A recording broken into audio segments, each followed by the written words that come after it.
Welcome again to Said in Stone, an Ozinga podcast, where we converge with industry leaders, our own expert coworkers, and others on what we've made, what we can build on, and the legacy we hope to leave behind.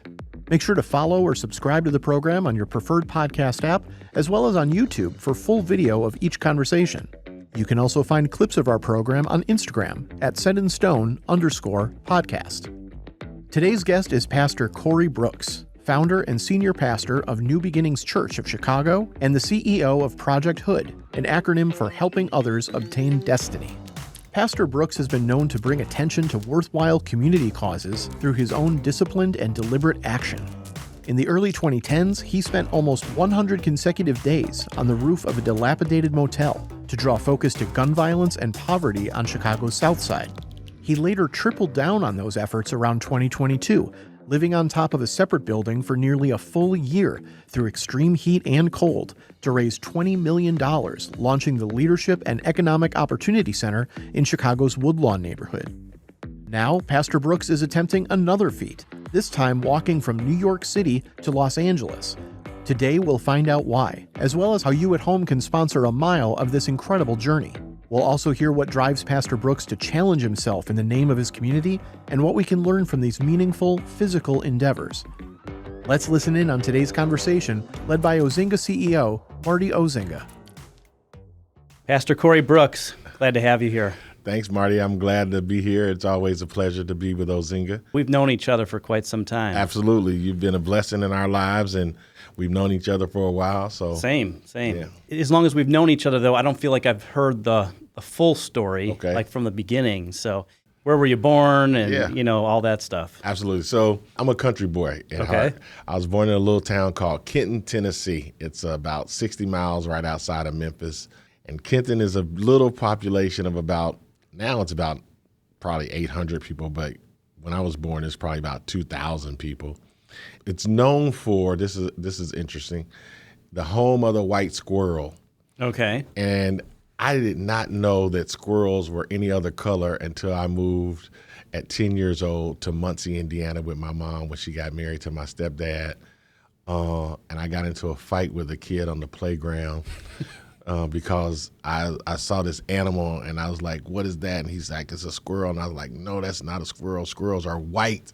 And so we got into a little tussle over a squirrel. And I discovered that squirrels are You'll never forget white. I'll never forget that. That's was the home of the white exactly, squirrel. Home of the white squirrel. So we moved to Muncie, Indiana, and that's where I grew up. And from Ball State University, I went to University of Florida Law School for a year. And I realized that What, you wanted to be a lawyer or what? Yeah. In 1984, when I saw Jesse Jackson running for president, I was like, man, I want to run for Senate.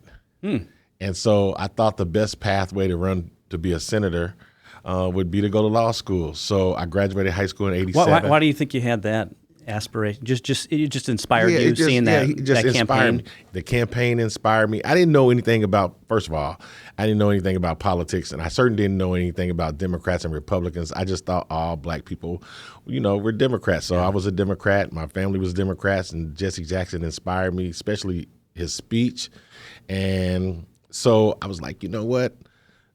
I'm going to do that one day. So my freshman year, I started a political science degree, and that's what I got a degree in. And it was a blessing for me because that's kind of where I started to learn about politics. And I became interested in the whole concept of having an opinion and an ideology. So from political science, getting that degree at Ball State, I went to University of Florida Law School. But at that time, too, my freshman year, I had started ministry, and I had gotten saved and got a relationship with the Lord, had a really great pastor. What happened there? How did that happen? So, Marty, it's a very interesting story. So my mom always, I don't care what I did, where I was, as long as you're in her house, you're going to go to church. So I was a pretty rebellious teenager, especially around 16, 17, 18. I played sports, and I was really good at basketball, got a scholarship and everything. But my mom, hey, if you come in late, I don't care, 9 o'clock a.m., you're in Sunday school, 10:30, you're at church every Sunday. So I went to church. I knew about God. I knew about Jesus. I knew about church. but I was just going.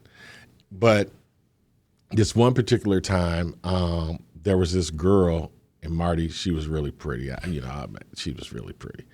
And I always wanted to go out with her, and I just never really worked up enough courage to ask her out. So this one particular time, I saw her at a party, and I'm like, hey, will you go out with me? She's like, yeah, sure. She said, but you have to go to church with me first. She didn't know that was no big deal because I was just going to church every Sunday. She thought she was catching me off guard. So I said, sure. So the next day, Sunday morning, I scoop her up, and we go to her church. And it was the first time, Marty, all these times I had gone to church, it was the first time that I heard someone communicate in a way that I understood it and that it felt directly like they were talking to me. And at that moment, at the end of the sermon, the pastor, in our culture, they give an invitation for people to come to Christ and join the church, join the body of Christ. And before I knew it, I was up there standing, and I was not just standing, I was bawling, I was crying. And it was probably about 10 of us. And out of nowhere, the pastor comes over to me and he whispers in my ear, is it something that you're feeling led to do? And I never had shared it with anybody, but since I was 14, I really believed that God was calling me to preach, but I despised and could not stand preachers at all because I just seen some bad examples. So that was the last thing I wanted to do. But at 14, I realized God was speaking to me, and I just ran away from it, rebelled.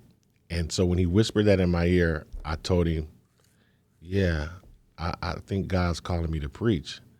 And he said, in my ear, he says, do you want to tell everybody? And he says, this is what helped me. He said, if God called you to preach, and if you want to tell everyone, he says, I promise you, I'll help you every step of the way. You won't be by yourself. And sure enough, I said, sure. He gave me the mic, and the church was packed. And I said, I feel that God has called me to be a preacher. And it was like the weight of the world fell off my shoulder. I felt so much better. The girl, though, was like totally shocked. She was totally shocked. And from that moment, Pastor W.J. Jackson in Union Baptist Church, he really started grooming me and helping me. And that was the best thing that could have ever happened in my life. And he was a great example, a great pastor, a great husband. He lived a holy lifestyle. Where was this? In Muncie, Indiana. Okay. And so here I am trying to do ministry. So now I'm really on the right path because I'm thinking in my mind, I'm a preacher like Jesse Jackson. Now I'm going to get this political science degree. I'm going to be ready. And I never was interested in being a pastor, but I was interested in ministering and teaching and stuff like that. But pastoring was the last thing on my mind. I started working with youth ministry when I was in college. I got the degree in political science, went off to law school, and I stayed at the University of Florida for a year. And I realized the whole time I was there, I didn't like it. I didn't want to be there. I didn't feel led to be there. So I called that pastor, W.J. Jackson. I said, hey, I know I should probably be in seminary and leave this law school. Where should I go? And he said, you should go to Dallas Theological. I didn't know anything about seminary. I didn't know anything about any of that. And again, I went to Dallas Theological. I got in school. And for the first time at that school, I really started to understand the Bible. So here I was, this young guy preaching, or called myself a preacher, but really didn't understand scripture and how to study it and all that. But Dallas really opened my eyes, and it was like a light switch came on, and that gave me toward the direction of saying, hey, you know what? I think I'm going to be a pastor. My first church was in Richmond, Indiana. Is that close to home in Muncie? Or yeah, Muncie is about 40 miles from Richmond, Indiana. So from Dallas, I was doing an intern. Okay. And the pastor at this church in Richmond, Indiana, where I was doing the summer intern, he passed away. They asked me, would you stay? I ended up staying. I became their pastor. So they let me practice on them at a very young age. So I was pastored at like 22 years old. Okay. Yeah. That's pretty young. Yeah, so I had this church. Thankfully, they let this little kid practice. And that's what happened. Where'd you go from there then? So from there, I ended up getting married, Delilah and I, and then we stayed in Richmond, Indiana for 3.5, 4 years. And we were thinking about planting a church either in Tulsa or Charlotte. And I ended up getting a call from a church in Chicago, which I had never planned to be at. And they wanted me to come and preach to see about being their pastor. I went to preach. And, in our culture, you have to go through like 3 times, preach 3 times, and then the church votes on you and all this. It's like a whole process. So this church, West Point Baptist Church on 35th and Cottage Grove, called me to pastor their church, and I ended up being the pastor there. So I was probably, 26, 27. We moved to that neighborhood, the Bronzeville neighborhood. I didn't know anything about Chicago. So the country boy comes to the big city. The country boy comes to the big city, and that's exactly what it was. I was so green, naive. I had no clue about... What year about would that be? Somewhere around 94, 95. Okay. Yeah. And I had no clue. Especially, I used to see the show Good Times. And so you see the projects and you see it, but you have no clue about it. But when we got to West Point, it was surrounded by Ida B. Wells and the projects. And it was like, I still had no clue what I was doing and where I was. I was just so happy to be in a major city. I just didn't think it would be Chicago. Tulsa, Charlotte. What was your impression of Chicago being, from where you were? I mean. Oh, man. It was like I don't know if you remember these shows, but you remember the Beverly Hillbillies? It was probably like me going to Chicago. It was like the Beverly Hillbillies moving out to Hollywood or LA, wherever they went. That's how it was. It was like I'm moving to the big city, and I don't know anything about it. I don't have any concept of these projects and government housing and the poverty and the crime. I just had no concept. So then what? Where from the church there in Bronzeville, then what happened? So the church in Bronzeville, it just wasn't a good fit. I'm grateful and thankful that they gave me an opportunity, but it was a church made up of a lot of professionals, and they really didn't want the people from that community involved in their church. I was more interested in people who were living in the projects, and I was young then, so I was playing basketball. I was in the park. I was, building relationships with those guys, especially guys in the gangs. And it's amazing, Marty, how God prepares you for stuff that you don't even know you're really being prepared for. But being in the projects and not knowing anything about the environment and building relationships with people were sharpening my skills for what I know God was going to do in my life that he's doing now. So they didn't like individuals from the neighborhood being in their church. I wanted individuals from the neighborhood in the church, and it became a big, big conflict. And so instead of splitting their church, and, like that's done a lot of times in our culture, fights happen, people split, I just decided, you know what? I just want to leave, and I want to do what I learned at Dallas, which was church planning, which is what I was going to do at Tulsa and Charlotte. And I said, I want to do what I believe God has put in my heart and reach the people that I believe God has called me to reach. And so in 2000, we started New Beginnings Church of Chicago, and we became a church where we said, our church is going to turn people from Chicago, America, and the world into fully devoted followers of Jesus Christ. And we were going to have a really strong focus on the neighborhood, reaching neighborhoods, one neighborhood at a time. So we started at a school, and after about a year or two, it really started to grow. And I said, okay, we need our own facility. Where is the worst place on the South Side that needs a church, that needs the gospel, that needs change? And so we looked at 2 communities, Inglewood and Woodlawn. And when I found out that Woodlawn was the place where a lot of the gangs originated, I was like, that's where I'm going. That's how we ended up in Woodlawn. I feel like, okay, this is where a lot of gangs What is that started. about? Why do you think you were burdened to reach those folks? Yeah, I was burdened to reach people who were really down and out, and I don't even know why. I just know God put something in me that caused me to lean a certain way, to think a certain way, my heart to turn a certain way. I can't explain it. I don't know why, but that was clear in your mind. It was clear in my mind, and I know why God placed me on this planet and where He wanted me to be. I think a lot of people wrestle with that, like, what is my purpose in this life? Yeah. Whatever they believe, they just, I think in the end, they want to clearly know the purpose for my life. Yeah, that's the thing that'll bless people. If you can ever find out what your purpose is, it won't be stress-free, but it'll be less stress. Because I think what you just said is so true. Most people, they just want to know, okay, why am I here? Right. What am I supposed to do? But when you find it out, you got to risk it all and go for it. And that's the joy of my life. I know my purpose. I know what God has called me to do, or at least I believe I know what God has called me to do. And I love trying to fulfill my purpose. I'm not trying to do any and everything. I'm not trying to get involved in politics and run for government, because that's not my purpose.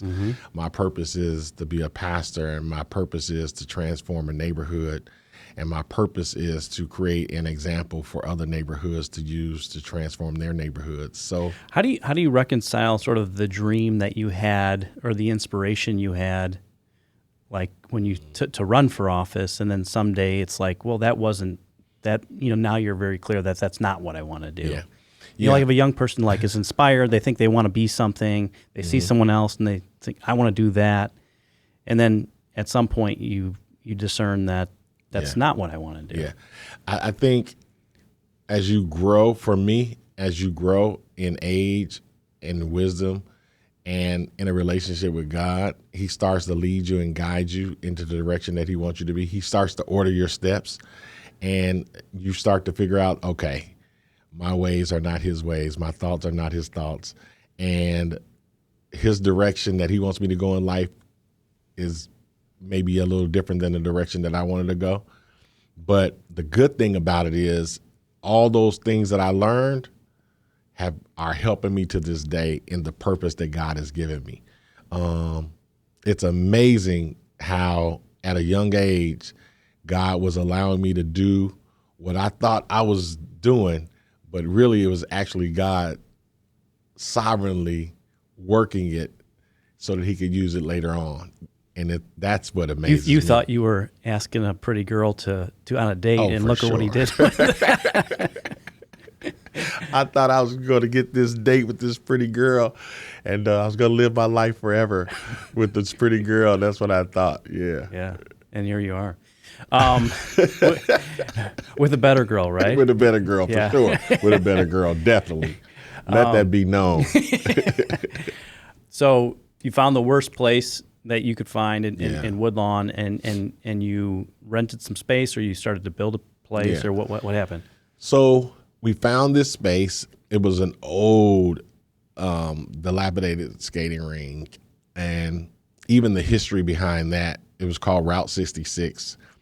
And I found out from the owner that before it was Route 66, in the 60s, he kept adding on to it. So in the 50s, it was like a little gas station. Then he changed it and he added on to it, and it became the Chicago Show Lounge, where a lot of the artists from around the country who could not perform downtown because of the color of their skin, they all came, and he had these wonderful pictures. They all would come to this place called the Chicago Show Lounge. His name was Herman Roberts. He also was the first black hotel owner in the Midwest. So he was quite a wealthy guy. So he owned this property. He had a Chicago Show Lounge. Then over time, after it became the Chicago Show Lounge, when bowling became popular, he added on some more, and he made a bowling alley. Then over time, skating became popular. He was a real entrepreneur. You would have appreciated it. He added a skating rink. So By the time we bought it, though, he was a lot older in age, and the building was kind of. Did you meet him? Yeah, Okay. yeah, I bought it directly from him. Okay. And so I used to get to hear these great stories. His friendship with Muhammad Ali, his friendship with all these jazz musicians and all these pitchers.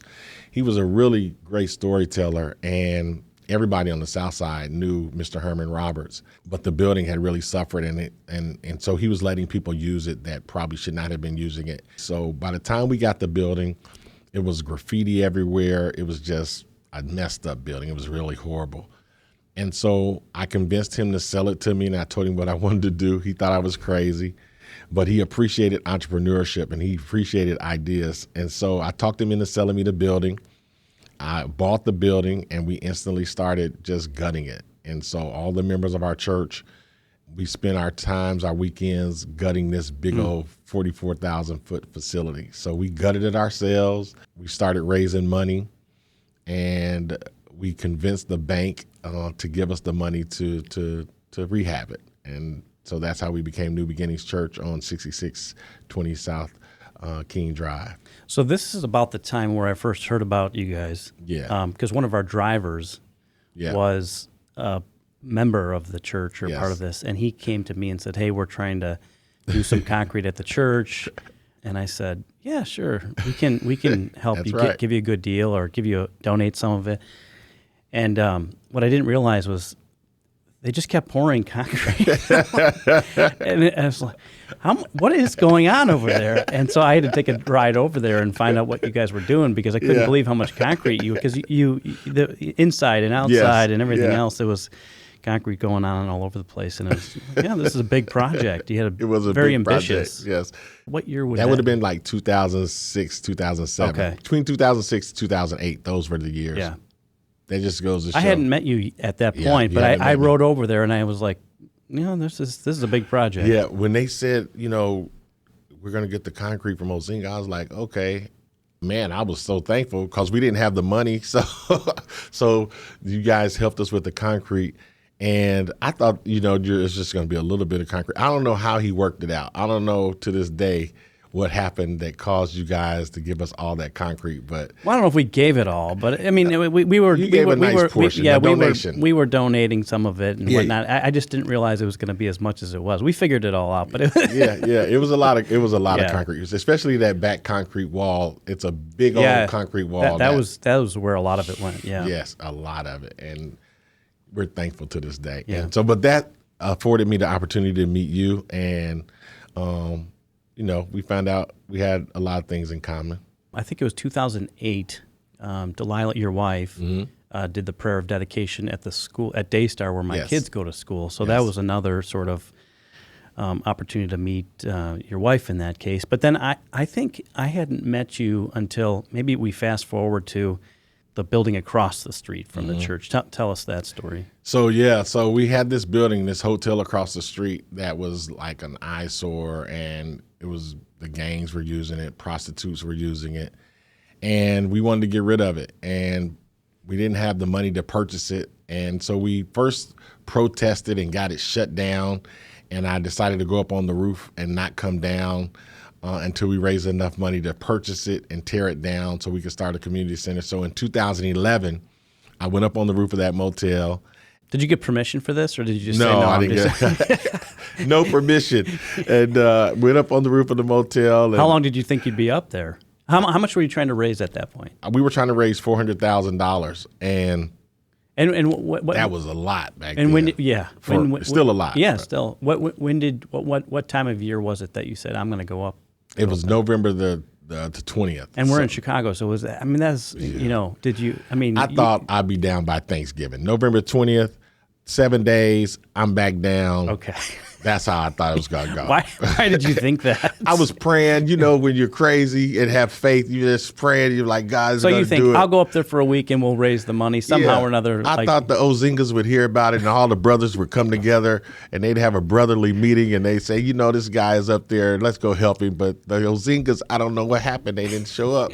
And so I ended up being on this roof because all the Ozingas didn't come together, and I ended up on the roof. Well, maybe you should have called us before you went on the roof. I should have called first, but it turned out to be a wonderful story. And even though it took 94 days. And what is that? What did you had a tent up there? You were sleeping up there? Yeah, I had a tent and I slept up there the whole time and didn't come down. I only came down twice for 2 funerals of a young man. The story was recorded in the New York Times. They did a big story on it. He was killed at a fast food restaurant.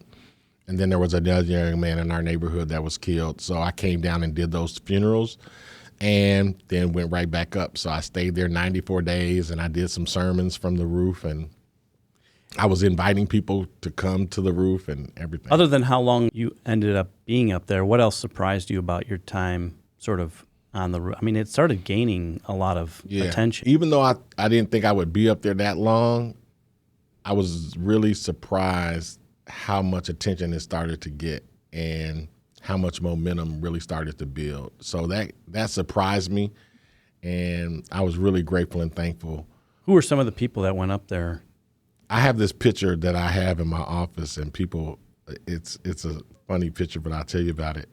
It's a picture of Jesse Jackson, Al Sharpton, James Meeks, and we're all in the tent, and you can see they're all talking. Isn't this funny? After 1984, it's amazing, right?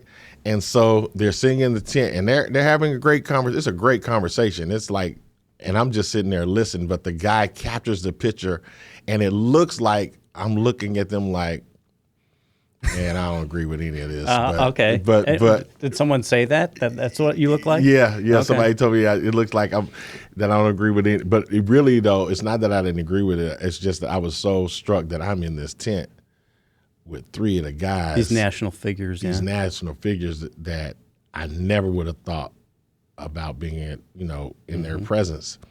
But the fact that they came up there on the roof spoke volumes, and I appreciate it. And I appreciate it to this day that they came up there, and I appreciate the wonderful discussion that we had and the dialogue that took place.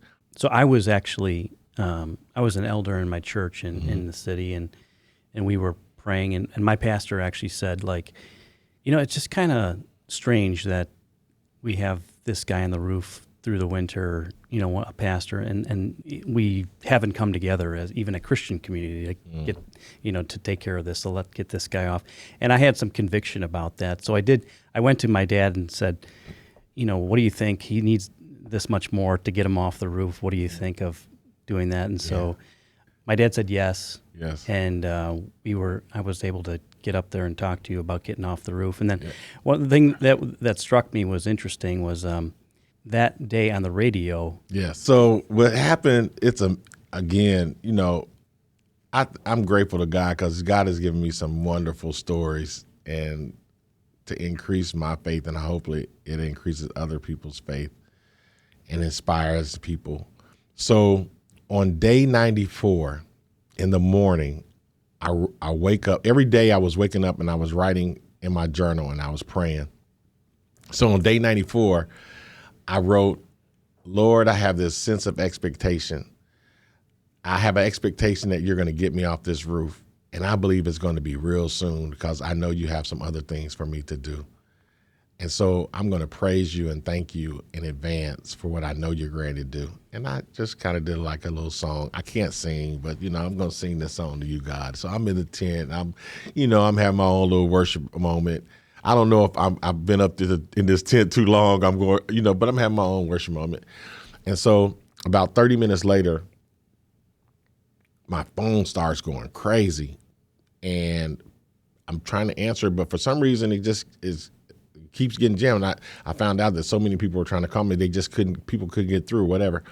So finally, somebody says, "Hey, the radio station is trying to reach you. You got to call them right now." And I said, "Are you playing?" And they said, No. Turn on the radio. So I turn on the radio, and I hear Tom Joyner and Tyler Perry talking about, "Hey, we're trying to get in touch with you. We're trying to get in touch with Pastor Corey Brooks, the guy who said he's on the roof." And Tyler Perry's joking, "This man isn't on the roof. If he was on the roof, he'd be answering the phone. So I get in touch with him, and Tyler Perry gets on. He says, I don't believe you're on the roof. I'm like, yeah, I'm on the roof for real, seriously. He says, well, I got a movie that's coming out called Good Deeds, and I want you to be there to see it tonight. And I said, well, Mr. Perry, I would love to, but I'm on the roof. There's nothing I can do. I got to get off this roof. And he says, how much is it going to be for you to get off the roof? And I said, well, I'm $94,000 short. And he says, no problem. You're going to have it. We're going to send it to you. And so I'm like, wow. He said, we're going to give you the $94,000. My people are going to call your people, and we're going to rent out a couple of theaters. You're going to be there tonight. And I'm like, this is crazy. So by that time, I had learned a little bit about media, being on the roof 94 days. I said, okay, I'm going to time it so I can come down and be on the 6 o'clock news. I said, so I'm going to come down. If you guys send the money, I'll come down like at 5 or something like that. And they said, okay. So in the process of them sending the money, making the promise, being on the radio, I get a call from one of my guys. His name's Big Dre. He's gone on to be with the Lord now, but he's doing the security. He says, hey, this guy named Marty downstairs, he wants to come up. I said, oh, yeah, send him up. And so you come up and you ask me about how much money we needed. And I believe, I can't remember all of it, but you said you and your family had gotten together and that you were going to give us the money, the rest of the money that we needed. Yeah, the way I remember it was, I didn't know about the Tyler Perry thing. Yeah, you didn't know. And I think I caught you before Tyler Perry, but you sheepishly called me back and said, I got this awkward situation. Yeah, you know, like it was like within hours. Yeah, I felt awkward because and I'm like, I didn't want to take your money. No. And we said, we were, we're still good for it. So it was like almost a twofer in the same day. I tell everybody this. I tell everybody, Marty, this is what I tell everybody. I said, Marty, the Ozingas had gave me the $100,000, and I felt a little uncomfortable because Tyler Perry was giving me the $100,000, and I didn't want to make it seem like I'm taking some money and then we got this extra money. So I tell everybody, Marty said, and I can't remember if he said this or not. This is just me adding on to the story, making it more drama. Marty said, hey, how much is it going to cost to tear the building down? And I said, well, $100,000. There you go. So there goes the money to tear it down. Right. So it was another that sounds 100. about right. Exactly. It sounds about right. So the Ozingas helped us tear that building down. We were not. This is the God's honest truth of the matter, that on that day that I wrote in my journal, the sense of expectation, God did exceedingly abundantly above all that we could ever ask or think.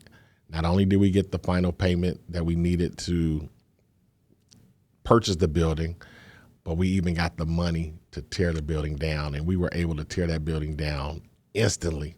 And so everyone was able to see where their money went. They were able to, it was a big victory in our neighborhood.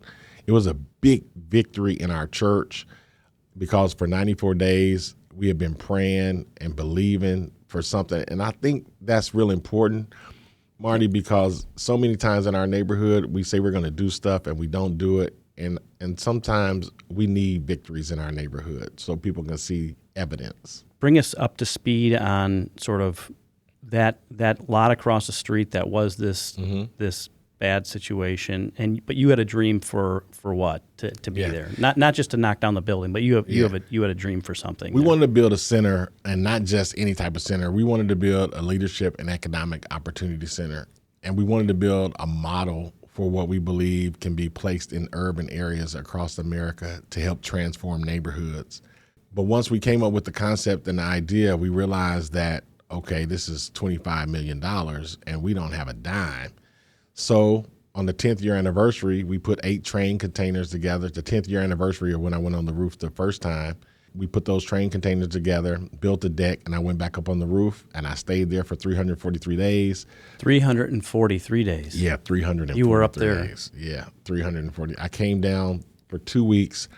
My mom passed away of cancer, so I spent the last 2 weeks of her life with her by her side. So almost a year you went up the second time. Almost a year. Because you were trying to raise a lot more money. Yeah, the goal was like, if we can just raise $10 million, we can break ground. And so after 343 days, we were able to raise $20 million. We had over over 20,000 new donors from all across the country. And again, you were getting more attention, even national attention at this point. Like, yeah, I started to have stories. Fox started to allow me to have, and that's really kind of what pushed us and gave us momentum. Fox allowed me to do stories from the roof called Rooftop Revelations that I still do to this day. The good thing about it is they allow me to talk about my faith. They allow me to talk about Chicago. They allow me to talk about the nation from my perspective and from everybody knows by now, but I'm a conservative. I have conservative opinions and conservative viewpoints, and that's different than what a lot of people may have on the south side of Chicago. So they allow me to talk about the issues from my viewpoint. Has that caused problems for you? Oh, brother. So, yeah. 2000, I was real quiet about my politics. I've been a conservative and a Republican since I was 19 years old. Once I found out the difference in political science class, I've been that forever. I just never shared it with anybody, kept my mouth closed, just preached, and that's it, because I knew it was different. When I got to Chicago, I really kept my mouth shut and closed because I knew that was not going to fly. But in 2014, I decided to try to help somebody become the governor. And when I decided to help him become the governor, we lost a lot of people from our church and our congregation because people just couldn't take the fact that I was supporting that governor. Yeah, supporting that governor. And we lost a lot and lost friends, lost a lot. But everything that I tell Delilah that we lost, God has restored, and I thank God for that. And people have been coming back to our church, and we continue to grow. And it's amazing that when he purges you or cuts away some things, sometimes it's so that you can bear much more fruit. And I'm witness that. When you do the work that you do, obviously your faith has a big impact on things. What about when you say you're conservative, like where does that mean? What does that mean to you in the work that you're doing? Like, what does that even mean? For sure. One, I believe in less government. I don't like the influence of a lot of government regulations. I believe it stifles communities. Like what how does that manifest? Like where have you seen that where it's stifling? Sure. Several, but let's talk about entrepreneurship, since you're big on entrepreneurship, and this company was born out of entrepreneurship. Like all the regulations that government puts on people to even start a company, that's crazy. All the red tape and the bureaucracy that you have to go through to get something going, I don't understand it. And secondly, all the regulations that they put on companies to try to parent them without letting companies be who they are and develop and help people. I think government has too much influence and on all of our lives in so many sectors of our lives. Now, bring that down to the south side of Chicago on 66 and King Drive. There is such a dependency in our neighborhood on government, for government to save the day, for government to solve our problems, for government to fix our issues. And the sad thing about it is our problems and our issues keep getting worse. Our schools are horrible. Our communities are infested with crime. And there are so many people who are dependent on getting something from the government. And that mindset stifles a lot of people. And there are going to be people who are going to argue, well, that's not so, but I would invite them to come to our neighborhood, and I could just take them a block, and I could show them a whole community of people who have been stifled and who have become dependent upon government, so much so that they have become victims, and they believe that they cannot succeed without the help of government. That, for me, is a problem, because people never break that cycle when they know that they can just depend on the government to assist them. And so, like in these cases for you, doing the work that you're doing, how do you sort of solve, how you fix other than having like sort of your own ideology personally? So everything you do, one, you have to really focus on people taking responsibility for their lives. So anybody who knows me, I'm really big on that. All the way from the smaller kids all the way up, you have to take responsibility. There is personal responsibility. That's a core philosophy, yes. or core part of conservatism, if yes. you will. And I don't, these terms are so polarizing, so we got to be careful and to like distinguish it's what just are you a even value. saying. It's a value. Personal responsibility is one of the values that I hold. And that's one of the values that I teach and preach, that you have to take responsibility. No matter if your dad is in jail or you come from a bad background, you have to take responsibility for your life, and nobody is going to give you anything. Those people are up against way more than the majority of us. They're up against a lot. They're impoverished. 80% of the households in our neighborhood are single-parent households, so there's an absence of fathers. In our neighborhood, the kids have a 4% reading proficiency, a 6% math proficiency, and economically, we have one of the highest rates of unemployment anywhere. But what are you seeing, like from the when you get to in a relationship with a person themselves? You see potential. You see. Yes, I don't care who it is and how bad it is. I'm going to speak to their potential, and I'm going to keep drilling it and drilling it and drilling it until hopefully they see themselves being able to succeed. So we're going to promote things and put things around them that help them to do that. So we offer classes, we offer financial literacy, we offer everything that would help a person to be able to take self-responsibility, to take responsibility for their life. We offer it so that they don't have to depend on anyone to succeed. And how do you find yourself like doing this work? It seems like it could be a heavy lift. It's a big lift. How do you stay encouraged? Where do you find sort of wind in your sails? Yeah, I used to deal with depression, and there are times when depression wants to creep in and get the best of me, and there are times when I want to feel like a victim. There are times when I want to just stay in bed and pull the covers on my head and tell everybody to leave me alone. But I remember my purpose, and I know without a shadow of a doubt why God has put me on this planet. And that purpose is what makes me get up out of the bed. That purpose is what makes me keep building and building and building, really believing that this is what God wants me to do. Matter of fact, just yesterday, I was telling our church that we have to live like we want to give God our best because he's given us his best. And so when I get down and frustrated, two things I remind myself, and that's exactly what I told our church. One, God, I want to give you my best because you gave me your best. And two, God, I want to do this work like you're my boss. Some people don't want a boss. Yeah, I tell people who go to our church, you may work for Ozinga and Marty may be the CEO, but God is your boss. Marty is a manager and he's a steward over it, but you have to work. And so when people are able to change their mindsets and see God as reframing it. Reframing it. That's it. That's the word I use too. Reframing. You got to reframe it. And so when I get down, and I do get down, and I do get disappointed, and I do get frustrated, I don't think you could be on the south side of Chicago in our neighborhood trying to do the work that you're doing and not have moments when you just want to throw in the towel. Well, I mean, how many funerals and like for two people that are way too young? We just had one Friday. A guy got shot and killed. I can't even put a number anymore on the funerals that I've done of young boys who've been shot and killed. And these are boys that, because I've seen it firsthand, these are boys that you actually have a relationship with, you're mentoring, and it's heartbreaking. This morning, somebody sent me a picture.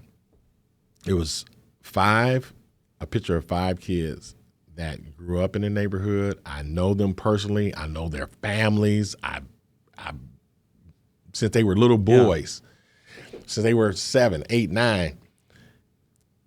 2 of them were dead. No, it was 6. It was a picture of 6. 3 of them were dead. 2 of them are in jail for life. And it was only a picture of one left. And he was the one who sent me the picture. And he was in my office last week.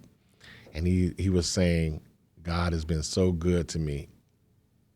But I thought about, man, how many guys have come through our church, and it breaks my heart. It's hard to talk about because you start thinking, man, maybe I could have done a little better. Maybe I could have reached them a little better. But there have been so many kids who have been shot and killed, who are in prison.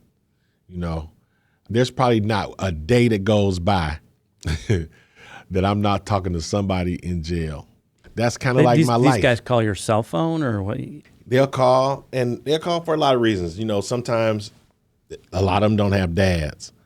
So they'll call, hey, I'm going through this. I just wanted to hear your voice. I just need a prayer. I want to be encouraged. Then sometimes they're calling, can you put some money on my books? You know, I'm having a difficult time. Nobody's sending me anything. So, you know, I'll send money, put money on people's books. And I have a budget, and I try to stay within that budget. I'm really strict on my finances. And so I have a certain amount of money set aside that I use for guys in jail. I find myself a little bit like when I hear different things, you know, that story of the picture of the 6 young men or whatever. I can't imagine not having some sense of even, you know, anger, like a righteous anger at times, like we're about, you know, like, hey, this is not the right order of things. You know, guys and teenagers should not be dying. You know, you know, does that put fuel? You know, I mean, I got to imagine, you know, that fuels you. That fuels me, exactly. That I hate to say it because you don't want to be fueled by something negative, but it does cause me to want to do more. Like I woke up, I didn't really want to do this walk across America thing, right? That I'm going to be doing. And I've been like, man, I really don't want to do this. But when I saw that picture, I'm like, that's why I have to do it, because I have to get enough resources to help build something that can change a lot of lives. So how much money have you raised? We raised about 39 million, close to 40 million. So, and how much more are you trying to raise? So our goal is to raise 25 million. And the reason why we're going to raise the 25 million is that one, we're going to pay the center off so that it's debt free, so we can focus all of our money on programs and people. And then two, I'm going to start a classical Christian school for boys, because I think our boys need discipline. In the center or somewhere? Mm-hmm. Okay. In the center and in the church. So in that neighborhood. And it's going to be free tuition. And because it's going to be free tuition, I got to figure out a way to pay these great teachers. And so we're going to start the school. And then 3, we want to start seed money for an endowment, so that, because I believe I'm not depending on government, so we're not taking government resources to build our center or to build our school or to do any other thing. We have to have money to sustain it, because one of the things in our neighborhood that has happened is that people have started things, and when the founder dies, it dies with them. Yeah. And I don't want us to be like that. So I want to make sure that we have money in place and a system in place, a strategy and a structure in place that keeps things rolling. And then the 4th reason is that we want to start Project Hoods in different cities. We're already starting our first as a trial run in Gary, Indiana. So we took 2 of our employees. They have moved over to Gary, and we're in the process. We got the paperwork. So that's our first location that we're planning outside of Chicago, because they have a major need, a lot of the same problems that we have. And it's close, so we can kind of monitor it to work out the kinks. But that's what we want to do. And part of me walking across the country is also telling people, hey, we want to plant Project Hoods in these cities, and this is what we do. And this what is now the name of the center? So the name of the center is the Robert R. McCormick Leadership and Economic Opportunity Center. And the reason why it's the Robert R. McCormick Leadership and Economic Opportunity Center is because the foundation donated $8 million for the naming rights. So that name is going to be on the center. How did that come about? Again, Fox. One of the gentlemen who was the president of the board saw me on Fox, and I was talking about education, and I was talking about what was going on and what we wanted to do. And so they sent someone out to talk to me, and they researched us, and some of our values aligned with their values.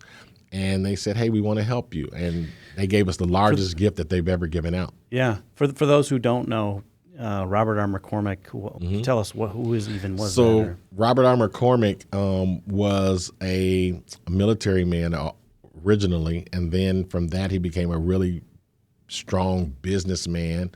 Chicago Tribune was under his leadership and ownership, and a lot of things in Chicago. He was a major mover and shaker, a great businessman. And from him, his name's on a lot of things in Chicago. A lot of things. And the convention center. Yes. And from him, they created a foundation, and they do a lot of work still to this day in the city of Chicago.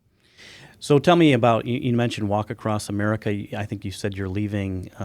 What's the date? You're going to New York to start, or where? Yeah, I'm going to New York.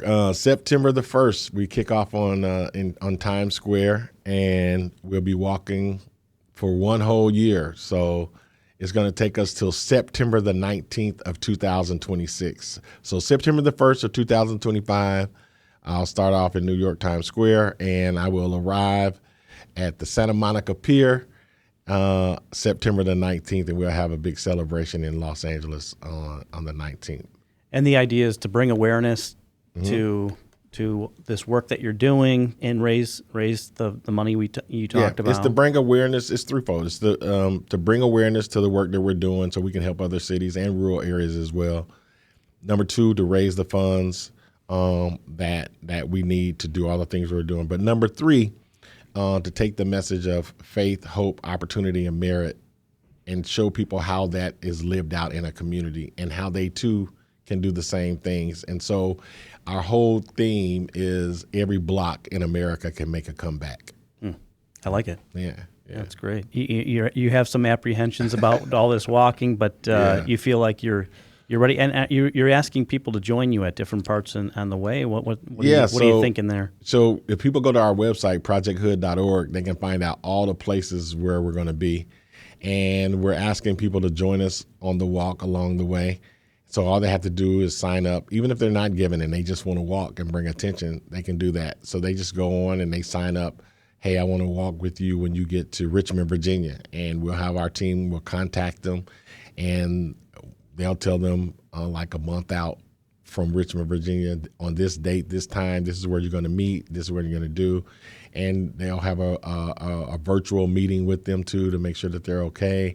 And so it's going to be great that people from all across the country can participate. So we're starting now.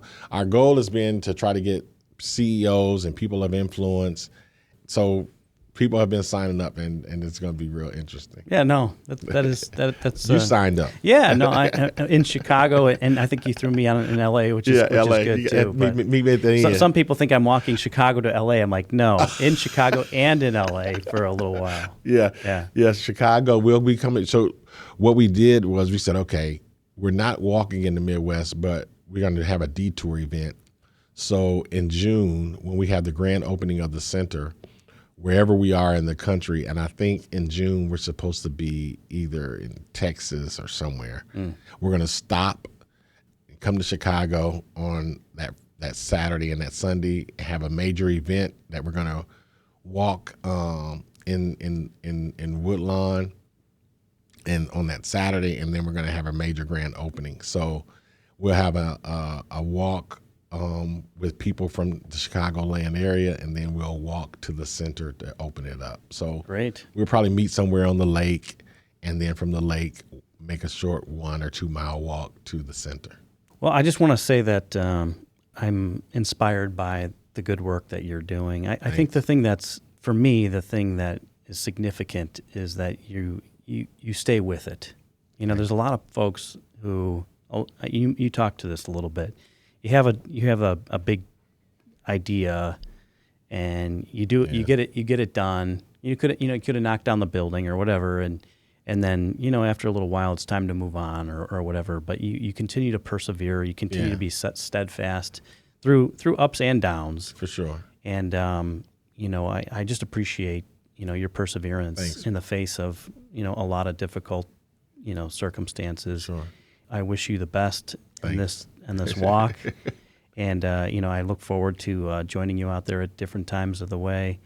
And but we just really want to make sure that, through this conversation, maybe we reach some folks who don't really know about the good work that you're doing. But, it's great to hear your story. Thank you. I always appreciate understanding the person behind something Yeah, a me little too. bit better. Why are they doing it? What makes them tick? Yes. Because sometimes outside looking in, it looks like people are grandstanding or showboating or whatever. And just as I've gotten to know you for many years now, your heart is really in this. For sure. You care deeply about it. This is your purpose. Yeah. And I appreciate that too. Sometimes it can feel, I'm sure, a little bit exhausting to try to keep beating the drum over and over. But at the same time, like, you've been creative on how you've brought attention to the situation and resources. And I know when I'm around there, I see how people respond and seeing lives changed and seeing people impacted. And we're very happy to be a friend, to be a supporter, and to continue to find ways to be helpful. So Thanks. yeah. Any other sort of words of wisdom? Anything else that you have on your heart that you want to say before we wrap? Yeah, when you were just talking, I was thinking about all kind of principles were running through my head that if I could leave some things with people, to help them and inspire them and encourage them, what would they be? And I was thinking about one, purpose. If people can just find their purpose, it'll make life so much more enjoyable. It won't be it won't be without stress. There's stress that comes with fulfilling your purpose, but it'll be blessed stress. Two, I was thinking about perseverance, that sometimes when you have something that you're called to do or you feel led to do, or starting a business or creating an idea, sometimes there's a process that you have to go through that you just have to persevere. But if you can just press through and persevere and keep planning and keep watering, Malcolm Gladwell has a great book called Tipping Point. And in that book, he talks about how you just keep going and you just keep putting in the time and you just keep putting in the time, and eventually it just tips over and you can't even explain it. It just tips over. And I really believe that sometimes we give up too soon, and if we could just keep persevering. And so those businesses out there and those business guys and ladies who are having a tough time, if they could just keep pressing. And then I thought about, when you were talking about creativity, these are all the principles that I live by, that my pastor, my first pastor, W.J. Jackson, told me in my first church, and I never forgot this: when you don't have the funds, you have to be creative. And I've lived by that. And so part of creativity for the things that I do have been a result of, we didn't have the funds, we don't have the money, and so you have to be creative. And so if I could leave that with anybody, and then, of course, lastly but not last, is just always remember to put God first. And if you can do that, life will be better, it'll be sweeter, it'll be more enjoyable. But most of all, you'll get to impact a lot of people and help a lot of people, and that's what life is really all about. Awesome. With that, can I pray for you? Like, Please. you got a lot coming up. Pray here. on this podcast? This is the first time. It's the first time, but I Because I've figure, been watching, I've been like, hey, missing the prayers. Okay, that's great. Well, I want you to pray for me. Yeah, all right. Dear Heavenly Father, we thank you for the privilege of being in relationship, the invitation to be in relationship with you through Jesus Christ. And we thank you for the privilege of relationship with others and how you've led us with unique purposes to the cross paths with all kinds of other people in this world that are creative and interesting. I thank you for Pastor Corey Brooks and just how you've orchestrated events in his life to bring him to this time and place in Chicago, and just to have this burden for people who need to be cared about and loved on and encouraged and believed in. I just thank you for how lives have been impacted through his purpose and his ministry. And I just pray for him and his family as they embark on a on a journey across the country to bring awareness to these issues. And we pray that you would just bless them abundantly, and that you would continue to prove yourself faithful time and time again, as you always have. Yes. I pray all this in Jesus' name. Amen. Amen. Thank you, Marty. Great to be with you. Thank you. As always. Tell your brothers I said hello. I will. Awesome. Right. Take care. Thanks.